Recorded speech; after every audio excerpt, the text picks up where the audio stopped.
Saksakalyan gunarnavasya Vande Guru Sri Charanaravindan.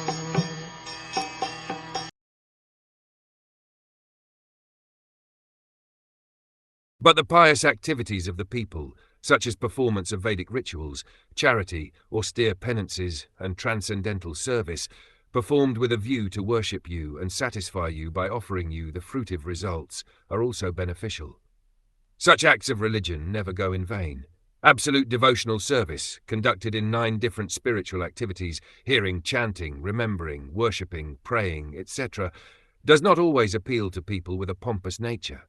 They are more attracted by the Vedic superficial rituals and other costly performances of social religious shows. But the process according to the Vedic injunctions is that the fruits of all pious activities should be offered to the Supreme Lord. In Bhagavad Gita, the Lord demands that whatever one may do in one's daily activities, such as worship, sacrifice, and offering charity, all the results should be offered to Him only. This offering of the results of pious acts unto the Supreme Lord is a sign of devotional service to the Lord and is of permanent value, whereas enjoying the same results for oneself is only temporary. Anything done on account of the Lord is a permanent asset and accumulates in the form of unseen piety for gradual promotion to the unalloyed devotional service of the Lord.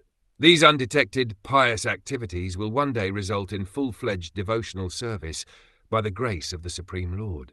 Therefore, any pious act done on account of the Supreme Lord is also recommended here for those who are not pure devotees.